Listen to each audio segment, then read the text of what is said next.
Sri Satchidananda Sadguru Sainath Maharaj Ki Jai, Chapter 26, Preliminary. All the things that we see in the universe are nothing but a play of Maya. The creative power of the Lord, these things do not really exist. What really exists is the Absolute. Just as we mistake a rope or a garland for a serpent on account of darkness, we always see the phenomena, that is, things as they outwardly appear, and not the phenomenon which underlies all the visible things.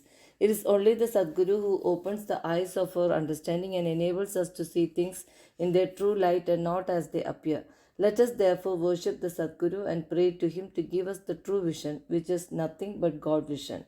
Inner worship. Hemant Pant has given us a novel form of worship. Let us, he says, use water in the form of tears of joy to wash the Sadguru's feet. Let us besmear his body with sandal paste of pure love. Let us cover his body with the cloth of true faith.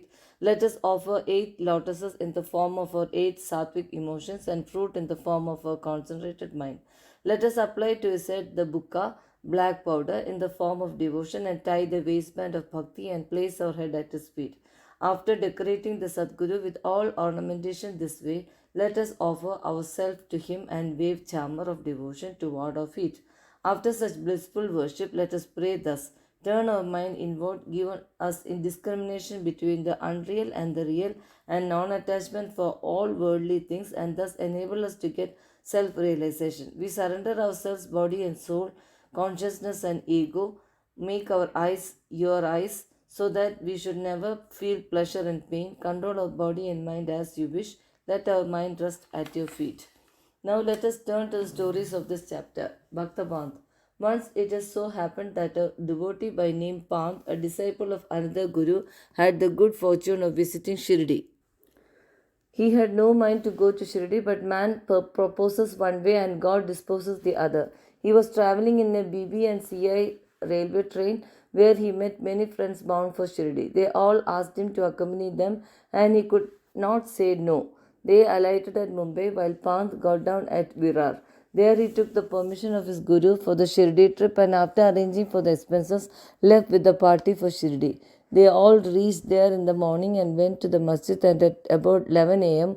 on seeing the concourse of the devotees assembled for Baba's worship, they were all pleased, but Pant suddenly got a fit and fell senseless. They were all frightened. Still they tried their best to revive his senses. With Baba's grace, after sprinkling water over his head, he regained his consciousness and sat upright as if he was just awakened from sleep. The omniscient Baba, knowing that he was a disciple of another Guru, assured him and confirmed his faith in his own Guru by addressing him as follows: Come, what may leave not, but stick to your own bolster, support, that is the Guru, and ever remain steady with him. Pant at once knew the significance of this remark and thus he was reminded of his Guru. This kindness of Baba he never forgot in his life. Harichandra Pidale. There was a gentleman by name Harichandra Pidale in Mumbai. He had a son who suffered from epilepsy. He tried many allopathic and Ayurvedic physicians, but there was no cure. There remained only one way of remedy, namely resorting to the saints. It has been stated in chapter 15 that Dasganu, by his inimitable and splendid kirtan, spread the fame of Sai Baba in the Mumbai presidency. Mr. Pidale heard some of these kirtans in 1910 and learned from the kirtans and others that Baba, with his touch and mere glance, cured many incurable diseases. Then a desire arose in his mind to see Sai Baba. Making all preparations and taking offerings and fruit baskets, Mr. Pidale came to Shirdi with wife and children. He then went to the masjid with them, prostrated himself before Baba, and placed his sick son at Baba's feet. No sooner did Baba see the child than an untoward thing happened. The son immediately rolled his eyes and fell down senseless. His mouth began to foam and his whole body began to perspire profusely, and it seemed as if he was breathing his last. Seeing this, the parents became very nervous and upset. The boy used to get such fits very often, but this fit seemed to persist long. Tears began to flow ceaselessly from the mother's eyes, and she began to wail that her condition was like that of a person who, being afraid of the robbers, ran into a house which collapsed on him, or like a cow fearing a tiger, ran into the hands of a butcher, or like a traveler who, being tormented by the heat of the sun, went to take refuge under a tree which fell upon him, or like a devout person going for worship into a temple which collapsed upon him. Baba comforted her, saying, "Do not wait like this. Wait a bit. Have patience. Take the boy to your lodgings. He will come to his senses within half an hour." They did as directed by Baba and found that his words came true. As soon as he was taken into the Vada, the boy recovered, and all the Pidale family and others were very happy, and all their doubts disappeared. Then Mr. Pidale went with his wife to see Baba and prostrated himself before him very humbly and respectfully, and sat shampooing his legs and mentally thanking Baba for his kind help. Baba then smilingly said, "Have not all your thoughts, doubts, and apprehensions calmed down now? Hari will protect him who has got faith and patience." Mr. Pidale was a rich and well to do gentleman. He distributed sweetmeats on a large scale and offered to Baba excellent fruits and pan betel leaves. Mrs. Pidale was a very pious lady, simple, loving, and faithful. She used to sit near the post gazing at Baba with tears of joy from her eyes.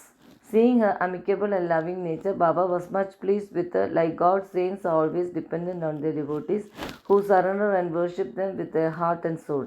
After passing some happy days in Baba's company, the Pitale family came to the masjid to take Baba's leave to depart. Baba gave them udi and blessings and called Mr. Pitale close to him and said, "Bapu, I have given you rupees 2 before.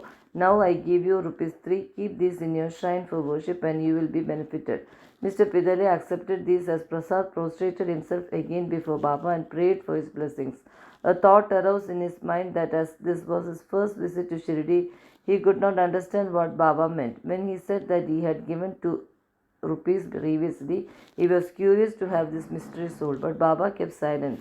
When Mr. Petale returned to Mumbai, he narrated to his old mother that all happened at Shirdi and the mystery about Baba's giving him rupees 2 earlier. The mother also did not understand the mystery, but thinking seriously about this, she was reminded of an old incident which solved the mystery. She said to her son, "As you now went to Baba with your son, so had your father done when he took you to Agalkot for the darshan of the Maharaj there many years ago. That Maharaj was also Siddha, perfect yogi, omniscient and gracious. Your father was devout and his worship was accepted.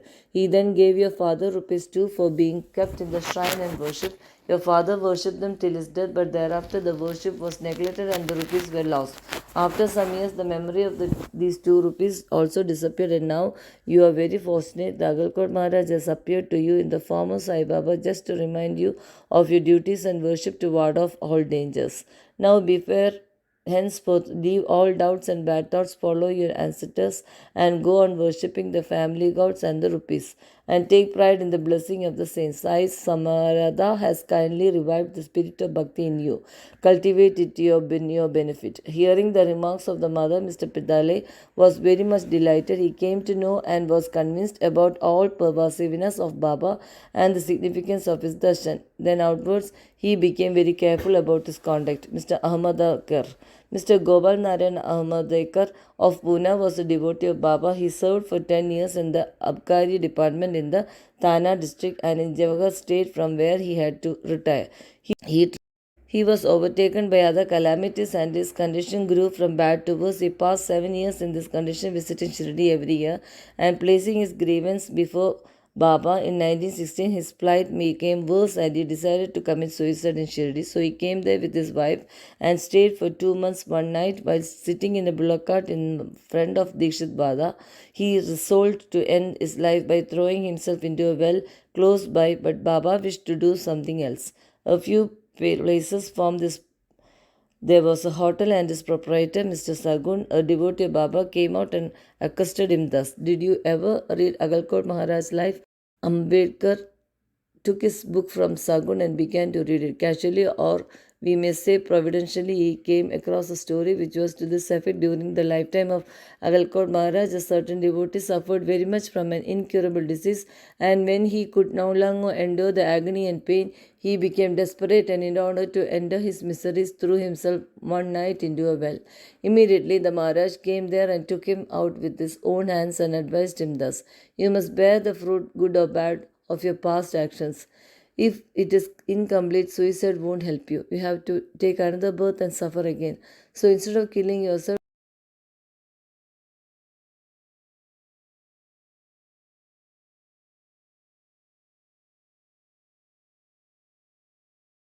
Why not suffer for some time and finish up the fruit of your past deeds and be done with it once and for all?